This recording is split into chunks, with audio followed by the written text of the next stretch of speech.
Maître Laurent Felous. Merci d'avoir accepté notre invitation sur Unifoot TV. Vous êtes avocat mandataire sportif dans votre propre cabinet, Felous Avocat, et vous êtes également chargé d'enseignement à l'école Paris School of Sport de Teddy Riner. Comment obtient-on le titre d'avocat mandataire sportif ? Merci à vous pour votre invitation. Le titre d'avocat mandataire sportif, c'est un statut d'abord qui a été prévu par la loi du 28 mars 2011 et qui confère la possibilité aux avocats d'exercer au titre de mandataire sportif. Comment on l'obtient ? Tout simplement en faisant une déclaration auprès de l'ordre des avocats en demandant à être inscrit au registre des avocats mandataires sportifs. Y a-t-il une différence entre un avocat mandataire sportif et un agent sportif ?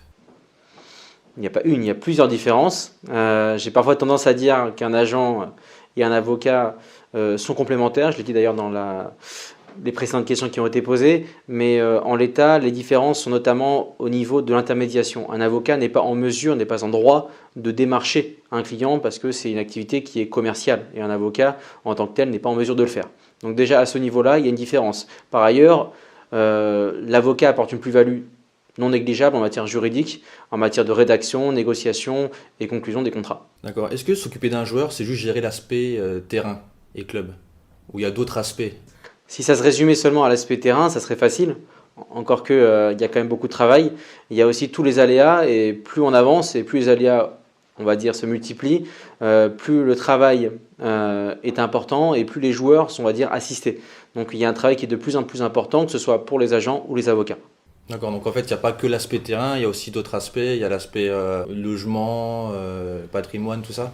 Après, tout simplement, le fait est qu'un agent va souvent faire appel à des services qu'on appelle de conciergerie, qui vont au quotidien s'occuper de la carrière du joueur pour les besoins quotidiens, que ce soit nutritionniste, coaching, etc. Et c'est des besoins qui sont de plus en plus importants parce que l'exposition des joueurs est telle qu'il faut nécessairement qu'ils y soient préparés. Vous démarchez les joueurs ou c'est les joueurs qui vous démarchent généralement en tant qu'avocat mandataire sportif ? En tant qu'avocat, tout d'abord, comme je l'ai précisé, on n'est pas en mesure, on n'est pas en droit de démarcher un joueur, un client. C'est dans le cadre de notre déontologie. Donc dans tous les cas, ce n'est pas moi qui démarche les joueurs, mais les joueurs ou l'entourage plus généralement qui me démarche, qui me contacte afin de représenter les intérêts de ces joueurs. Donc c'est un joueur qui a déjà un contrat ou c'est un joueur qui n'a pas de contrat Un joueur qui a un contrat peut me contacter parce qu'il préfère avoir un meilleur contrat. Un joueur qui n'a pas de contrat me contacte parce qu'il veut signer un contrat. Voilà, il y a différents cas de figure, tout dépend du stade de la carrière du joueur, de la situation dans laquelle il se trouve, de son entourage et de sa volonté ou non de se faire assister par un avocat. De plus en plus de joueurs font appel à des avocats plus qu'à des agents parce qu'il y a la plus-value de l'avocat qui est importante du fait notamment de son cursus universitaire, c'est très long, et de ses compétences juridiques qu'un agent ne dispose pas. Quoique, il est en mesure aussi, l'agent, de disposer et de dispenser des conseils assez avisés aussi en matière juridique, puisque la licence d'agent nécessite aussi un certain niveau en matière juridique, avec notamment des bases nécessaires, on va dire, d'un niveau Bac+2 pour obtenir cette licence-là. On voit dans le football aussi des mauvais agents, des mauvais avocats qui pour certains vendent du rêve et brisent la carrière de certains joueurs. Comment un joueur doit-il choisir la bonne personne qui va le représenter ? Et surtout bien le conseiller, parce qu'on sait que c'est important. Tout d'abord, il doit savoir s'il souhaite se faire assister par un avocat ou un agent. De plus en plus de joueurs, comme je l'ai indiqué, souhaitent désormais se faire assister par un avocat. Pourquoi ? Parce que, comme je l'ai indiqué, il y a une plus-value qui n'est pas négligeable. On a une judiciarisation constante de la société et donc du football. On a de plus en plus de litiges, que ce soit au niveau du terrain, des commissions, au niveau des litiges qu'il pourrait y avoir en matière de marketing, en matière de sponsoring. Bref, il y a tout un tas d'activités et de litiges qui peuvent naître de l'activité de sportif. Donc, il est, à mon sens, préférable pour un joueur, s'il est avisé et s'il a une certaine vision à long terme, de se faire assister par un avocat mandataire sportif.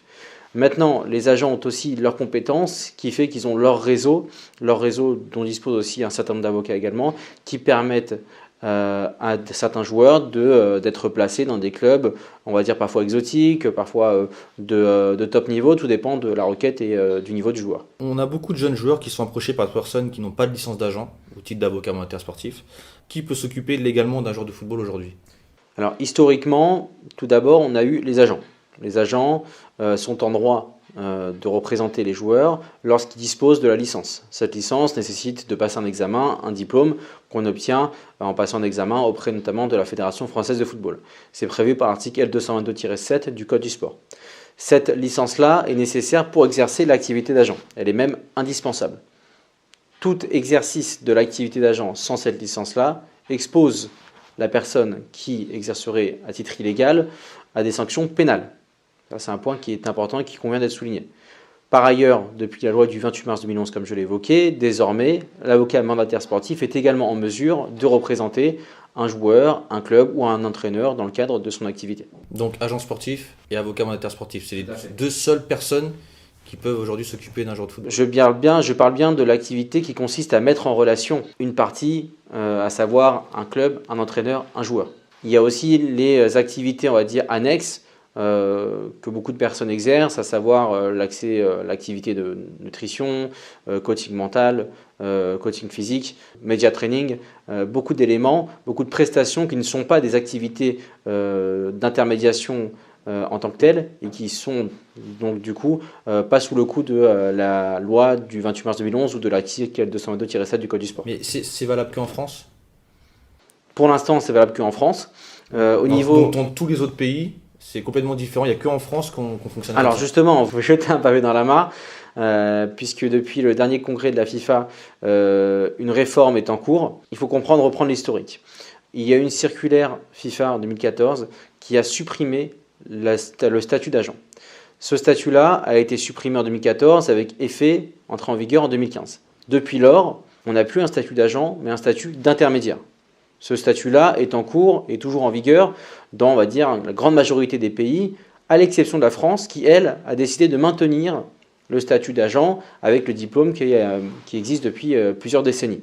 Maintenant, depuis la réforme FIFA récente, il y a eu une modification, puisque la FIFA souhaite désormais de nouveau recourir au statut d'agent, elle souhaite également plafonner les commissions, elle souhaite interdire le double mandatement qui était déjà interdit en France, bref, elle souhaite régulariser ce métier-là qui génère énormément d'argent et qui doit nécessairement obligatoirement être contrôlé.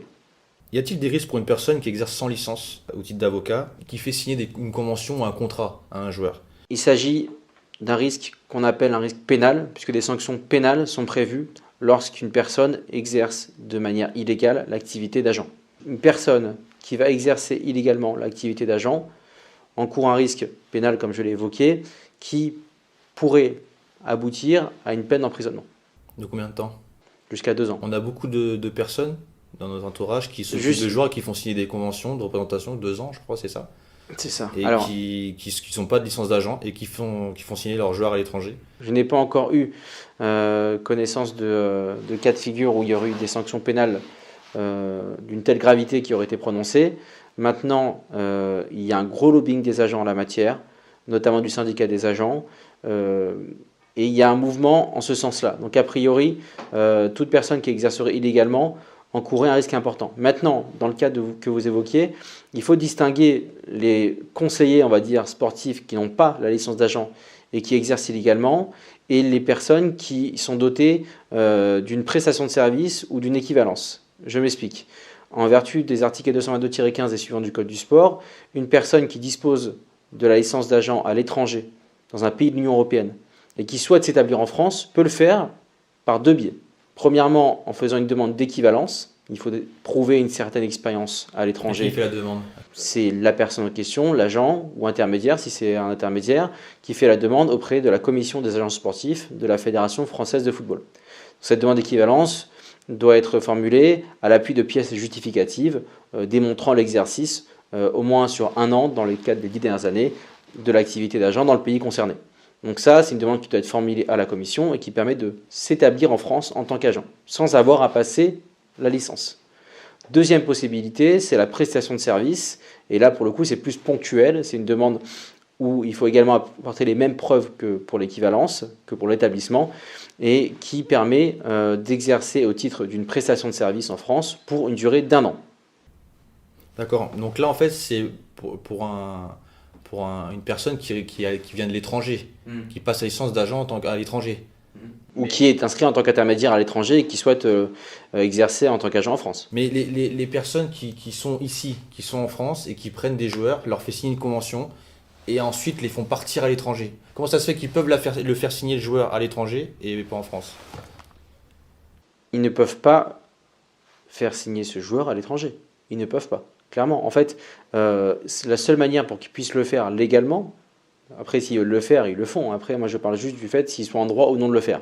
Et là, concrètement, pour qu'ils puissent le faire, par exemple, pour donner un exemple concret, en Angleterre, quand bien même il y a eu jusqu'à présent un mouvement de libéralisation avec le statut d'intermédiaire, pour qu'ils puissent placer, on va dire, employer ce terme qui est assez courant en la matière, ce joueur en Angleterre, il faut qu'au préalable, il se soit enregistré en tant qu'intermédiaire auprès de la FAI.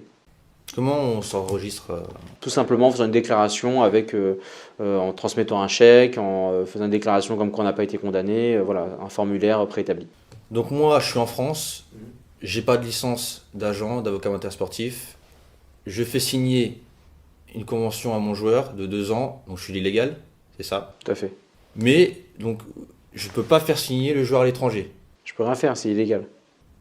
sauf si je m'enregistre en tant qu'intermédiaire. Quand bien même vous enregistrez en tant qu'intermédiaire en Angleterre, vous pourriez le faire signer en Angleterre, un mandat de représentation en Angleterre. Mais en France, vous ne pourrez pas lui faire signer quoi que ce soit. Vous seriez sous le coup de l'interdiction de l'article 222-7. D'accord. Plusieurs footballeurs professionnels ont comme agents leurs parents, qui n'ont pas de licence. Comment se fait-il qu'ils peuvent exercer en France, eux? Ils n'ont pas le droit de le faire. Et pourquoi ils le font? Ils le font et ils prennent le risque d'être poursuivis pénalement. Mais ça veut dire que les clubs, ils sont de mèche avec ça. Moi, je connais des gens, par exemple, qui n'ont pas de licence, qui font signer des joueurs étrangers, et les clubs disent rien, ça se passe. On ne peut pas dire que les clubs sont de mèche. On peut juste dire que certains clubs n'ont pas forcément le choix parfois que de s'accommoder, on va dire, de l'entourage du joueur pour pouvoir faire signer ce joueur. Maintenant, je connais un certain nombre de clubs qui grandit de jour en jour, qui refusent catégoriquement de signer un quelconque contrat avec un joueur qui n'est pas représenté avec un agent qui est mandaté, qui a le droit de le faire, ou avec un avocat mandataire sportif. La personne qui n'a pas de licence est dans l'illégalité, mais aussi le club. Le Si club est est complice. de l'exercice illégal de l'activité d'agent, tout à fait. En fait, tout le monde le sait, parce qu'on a des cas qu'on connaît, qui sont à la télé, et on dit rien. Mais est-ce qu'ils passent pas par des avocats mandataires au moment de la signature, ce qui fait qu'on déguise un peu la... C'est une pratique qui se propage, on va dire, malheureusement, que ce soit pas seulement avec des avocats mandataires sportifs, mais également avec des agents. On appelle cette pratique la pratique du prête-nom, qui est totalement illégale et qui est également, dans ce cas de figure, un cas d'exercice illégal de l'activité d'agent. Et l'avocat mandataire sportif ou l'agent qui se prête à ce genre de pratique pourrait être condamné pénalement pour exercice, ou en tout cas complicité d'exercice illégal de l'activité d'agent. D'accord. Quel conseil tu donnerais à tous ces jeunes footballeurs qui rêvent de devenir footballeurs professionnels? Est-ce qu'ils doivent absolument avoir un agent ou un avocat mandataire pour réussir?